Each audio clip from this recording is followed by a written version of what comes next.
అయ్యయ్యో ఆ నలుగురి పరిస్థితి అధ్వానంగా తయారైంది. అయ్యయ్యో ఆ నలుగురి ఫ్యూచర్ అగమ్య గోచరంగా మారింది. ఒకప్పుడు ఓ వెలుగు వెలిగిన నలుగురు ఇప్పుడు తమ దారుణమైన స్థితిని ఎవరికీ చెప్పుకోలేక సతమతమవుతున్నారట. ఏదో అనుకుంటే ఇంకేదో జరిగిందంటూ అనుచరుల దగ్గర వాపోతున్నారట. ఇంతకీ ఎవరా నలుగురు?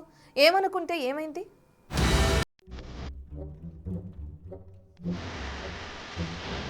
తొందరపడ్డామా?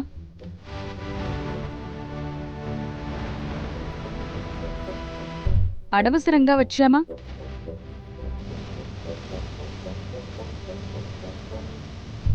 ఫ్యూచర్ ఉందా లేదా?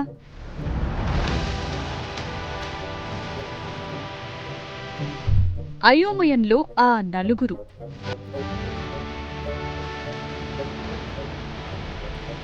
ఏపీలో కూటమి ప్రభుత్వం అధికారంలోకి వచ్చిన తరువాత టీడీపీ జనసేనలోకి వలసలు పెరిగాయి. రెండు పార్టీల్లో చేరేందుకు ఎంతో మంది నేతలు ఆసక్తి చూపించారు. అయితే వైసీపీ నుండి మెజార్టీ నాయకులు జనసేన వైపు అడుగులు వేశారు. అలా జనసేనలో ప్రకాశం జిల్లాకు చెందిన బాలినేని శ్రీనివాసరెడ్డి, పొన్నూరు మాజీ ఎమ్మెల్యే కిలారు రోసయ్య, పిఠాపురం మాజీ ఎమ్మెల్యే పెండం దొరబాబు, జగ్గయ్యపేట మాజీ ఎమ్మెల్యే సామినేని ఉదయభానులు చేరారు. అయితే ఒకప్పుడు వీరంతా కరుడు కట్టిన వైసీపీ నాయకులుగా ఉన్నారు. ఇక 2024లో వైసీపీ అధికారం కోల్పోవడంతో తప్పని పరిస్థితుల్లో పార్టీ మారాల్సి వచ్చింది. ఈ సమయంలో బద్ధ శత్రువులుగా చూసిన టీడీపీలో చేరే కంటే అధికారంలో భాగస్వామిగా ఉన్న జనసేనలో చేరితే తమ రాజకీయ భవిష్యత్ బాగుంటుందని భావించారు. కానీ సీన్ రివర్స్ అయింది. ఈ నలుగురు అనుకున్నదొకటి, తరువాత అయ్యిందొకటి.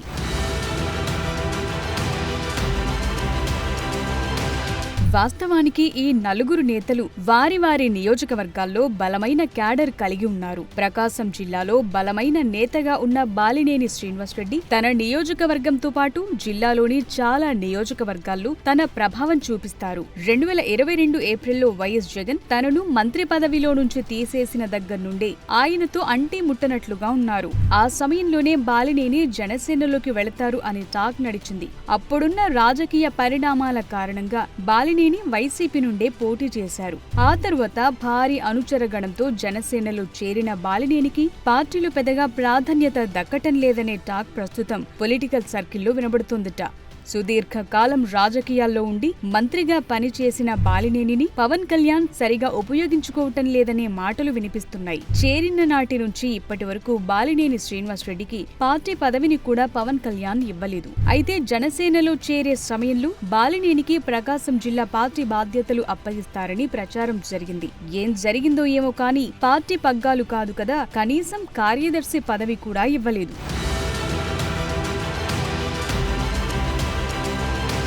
పదవులు లేకపోయినా పర్వాలేదు, కనీసం గౌరవమైనా దక్కుతుందనుకుంటే అదీ లేదు. జనసేన కీలక సమావేశాలు, ఆవిర్భావ దినోత్సవాల్లో బాలినేనికి పెద్దగా ప్రాధాన్యం ఇవ్వటం లేదట. పిఠాపురంలో జరిగిన పార్టీ ఆవిర్భావ వేడుకల్లో బాలినేనిని ఎక్కడో వెనుక వరుసలో కూర్చోబెట్టడం, 2 నెలల ముందు విశాఖలో జరిగిన సేనతో సేనాని కార్యక్రమంలో కూడా బాలినేనికి సరైన ప్రాధాన్యత దక్కలేదనే అభిప్రాయం ఆయన అనుచరుల నుండి వస్తోందట. పార్టీ పదవి ఇవ్వకపోయినా పర్లేదు కానీ సీనియర్ రాజకీయ నాయకుడిగా పార్టీ సమావేశాల్లోనైనా ప్రాధాన్యత ఇవ్వాలి కదా అని గుసగుసలాడుకుంటున్నారట. జనసేన పార్టీ అధినేత పవన్ కళ్యాణ్ తీరుపై బాలినేని కూడా అసంతృప్తిగా ఉన్నారట.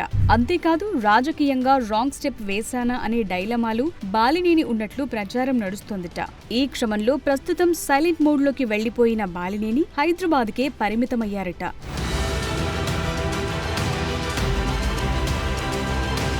ఇక జనసేన పార్టీలో ఎంతో ఉత్సాహంతో చేరిన మరో కీలక నేత సామినేని ఉదయభాను. అయితే బాలినేనితో పోల్చుకుంటే ఉదయభానుకి పవన్ కళ్యాణ్ గౌరవం ఇచ్చారు. ఎన్టీఆర్ జిల్లా అధ్యక్ష బాధ్యతలు అప్పగించారు. అయినప్పటికీ ఉదయభాను అసంతృప్తిగానే ఉన్నట్లు గుసగుసలు వినిపిస్తున్నాయట. జిల్లాలో సరైన క్యాడర్ లేకపోవడంతో పార్టీని నడిపించడం ఇబ్బందిగా మారింది అనే అభిప్రాయం వ్యక్తమవుతోందట. అంతేకాదు పవన్ కళ్యాణ్ ను కలవటానికి పెద్దగా అవకాశాలు ఉండటం లేదని నిరుత్సాహంలో ఉన్నట్టు టాక్. పార్టీ నిర్మాణం కోసం సీనియర్ నాయకులను పవన్ కళ్యాణ్ కలుపుకుని వెళ్లటం లేదని ఉదయభాను నెట్టూరుస్తున్నాడట.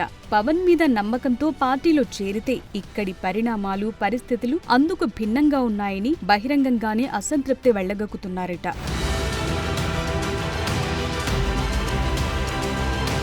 పార్టీలో చేరిన పిఠాపురం మాజీ ఎమ్మెల్యే పెండం దొరబాబు పరిస్థితి కూడా ఇంచుమించు బాలినేని ఉదయభాను మాదిరిగానే ఉన్నట్లు ప్రచారం నడుస్తుందిట. పిఠాపురం నియోజకవర్గంలో ఏర్పాటు చేసిన ఫైమెన్ కమిటీలు పెండం దొరబాబుకి స్థానం కల్పించడం తప్ప రాజకీయంగా పార్టీ పరంగా పవన్ కళ్యాణ్ పెద్దగా ప్రాధాన్యత ఇవ్వటం లేదట. వచ్చే ఎన్నికల్లో నియోజకవర్గాల విభజన జరిగితే స్థానికంగా ఎమ్మెల్యే టికెట్ అవకాశం కల్పిస్తామనే భరోసాతోని పెండం దొరబాబు ఇంకా పార్టీలో కొనసాగుతున్నట్లు చర్చ నడుస్తోంది. లేకపోతే ఎప్పుడో ఆయన పార్టీ మారేవారు అన్న అభిప్రాయం వ్యక్తమవుతోంది. ఇక పొన్నూరు మాజీ ఎమ్మెల్యే కిలారు రోసయ్య పరిస్థితి ఈ ముగ్గురి కంటే దారుణంగా ఉందని టాక్. నియోజకవర్గ బాధ్యతలు గాని మరే ఇతర పదవులు కాని ఇప్పటి వరకు ఆయనకివ్వలేదు. గతంలో పొన్నూరు నియోజకవర్గ జనసేన ఇన్ఛార్జిగా ఉన్న మార్కండేయ బాబు అక్కడ హవా నడిపిస్తున్నారు. దీంతో కిలారు రోసయ్య సైలెంట్ గా ఉండాల్సిన పరిస్థితి ఏర్పడిందిట.